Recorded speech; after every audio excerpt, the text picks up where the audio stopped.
Allora, agganciamoci un po' al discorso dei giovani, perché tanti giovani ci hanno, attraverso i genitori in realtà, o nonni, ci hanno scritto chiedendo quale opportunità magari di aprire un piccolo locale, un negozietto con i risparmi della famiglia, con la buonuscita, con quello che è, per mettersi in gioco. È una cosa fattibile, e tanti chiedono appunto, ma chiedere aiuto alla Confesercenti su dove ubicare questa realtà, magari di produzione di, che so io, pasta fresca, artigianale, c'è di tutto, invenzioni anche stranissime. È possibile, può essere una soluzione alternativa, e quindi approfittare di quei negozi che hanno chiuso, che sono barricati, per chiedere e mettersi in gioco, perché ovviamente il lavoro dipendente per molti è anche difficile da trovare, o c'è chi ne è uscito con le ossa rotte e non ha più voglia neanche di immettersi. Potrebbe essere. Non nascondo che quando viene anche da me qualche giovane e mi chiede un consiglio, mi trovo in forte imbarazzo su che cosa Quindi dire. Ci sono cosa anche da rispondere. voi che arrivano. Sì, perché so quanto difficile oggi è fare impresa, soprattutto nel mondo del commercio.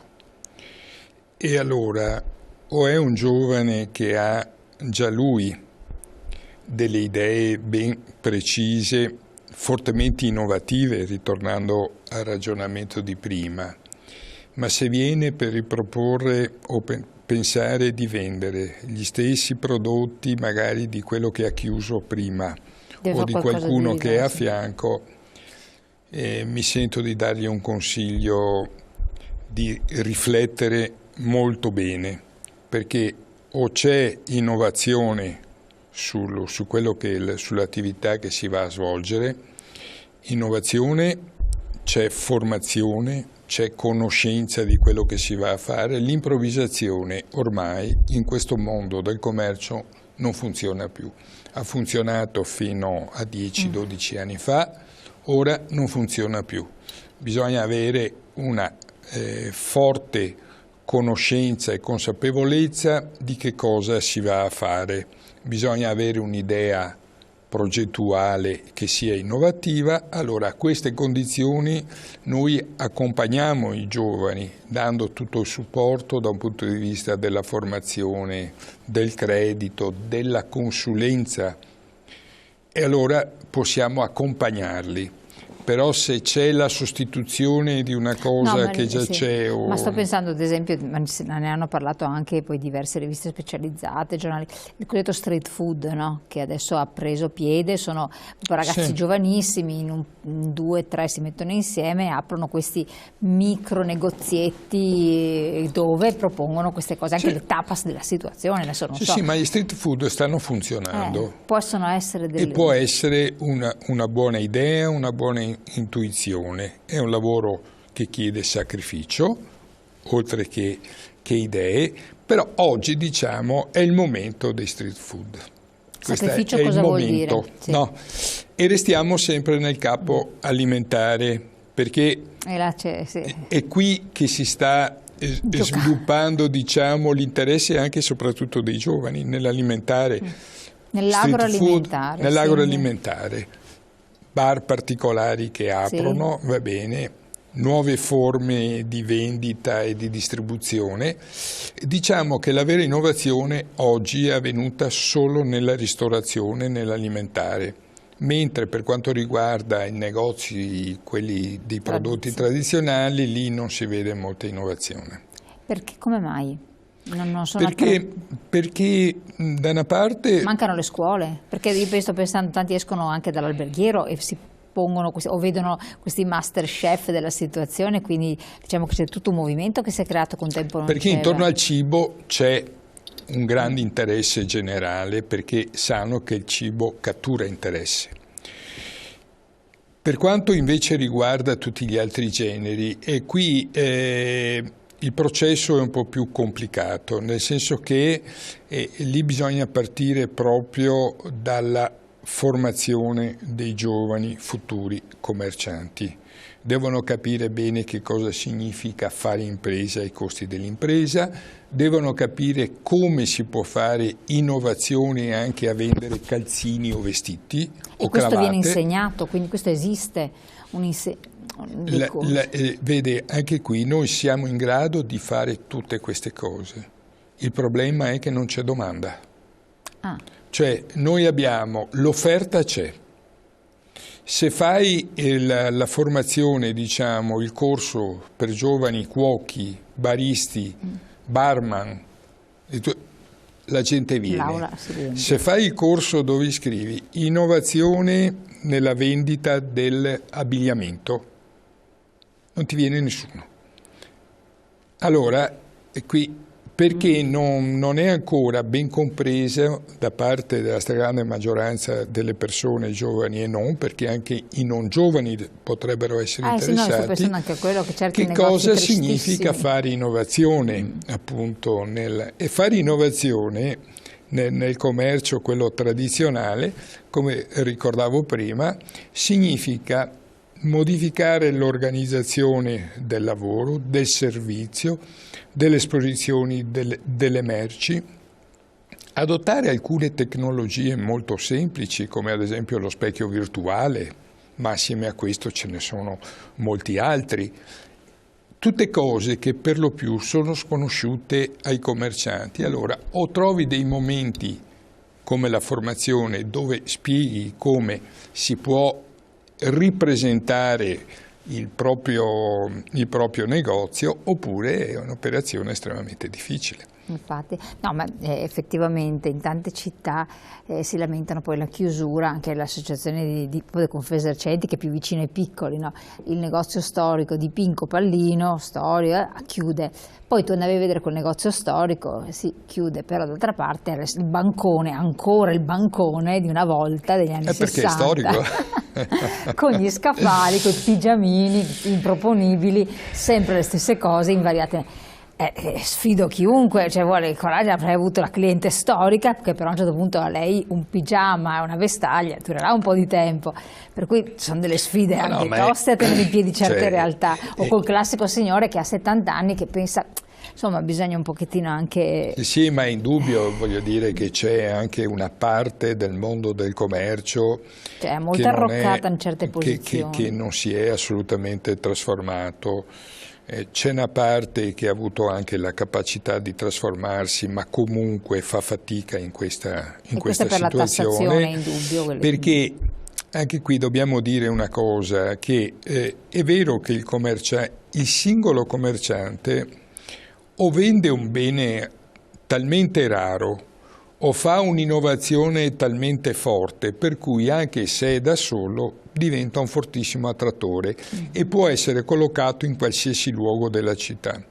Il problema è che da soli, fatto salvo questa eccezione, non ce la fa nessuno, o c'è una rete commerciale, un'offerta commerciale del sistema città, accompagnato da politiche dei parcheggi, da riqualificazione urbana, da iniziative, dalla capacità anche dei commercianti di mettersi un po' più assieme, di fare un po' più squadra, perché fanno sempre una grande fatica.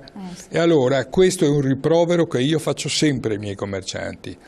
Bisogna avere la capacità e trovare i motivi per stare assieme, perché motivi per dividersi ce ne sono sempre. Sì.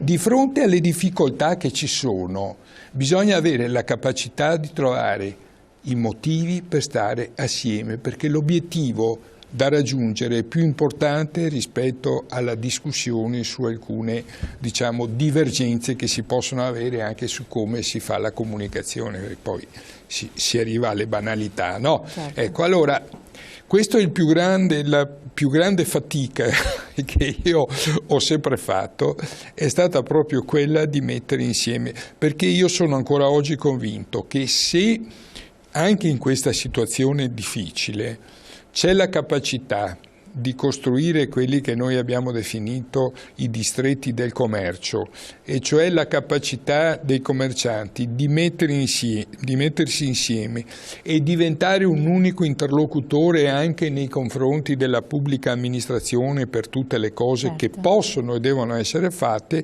ecco, allora forse noi potremo anche noi commercianti dare un segnale molto forte di cambiamento e spingere le pubbliche amministrazioni ad assumersi anche le loro responsabilità.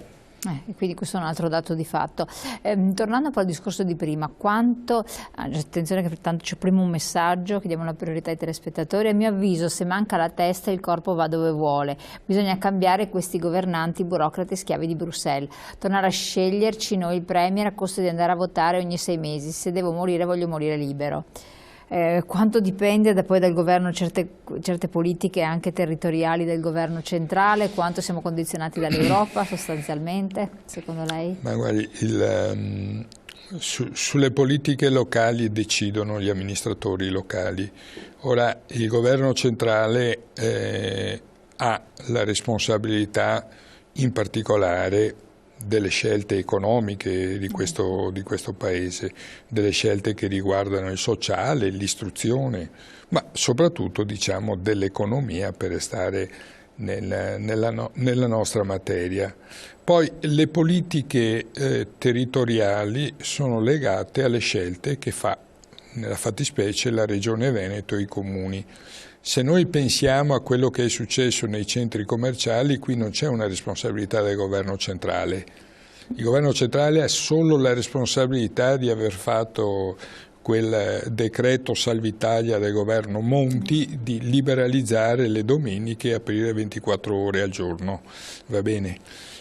Mentre per quanto riguarda le politiche locali, insediamenti della grande distribuzione, città che non hanno la capacità di riqualificarsi con la velocità necessaria di trasformarsi nella modernizzazione, queste sono tutte responsabilità degli amministratori locali. Non c'è stata una legge regionale che impediva l'ulteriore cementificazione e occupazione di suolo pubblico, e non è anche prossima un'altra disposizione di carattere regionale? Le politiche locali, ma le tasse vanno allo Stato centrale, lasciando perdere le briciole.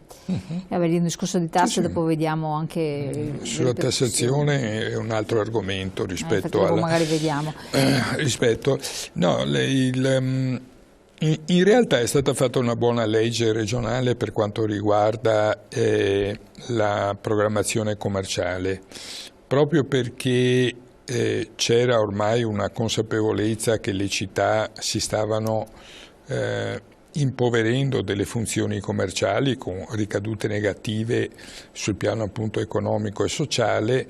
La legge regionale prevedeva che i nuovi insediamenti dovessero trovare priorità all'interno dei centri città attraverso delle scelte che facevano le amministrazioni locali.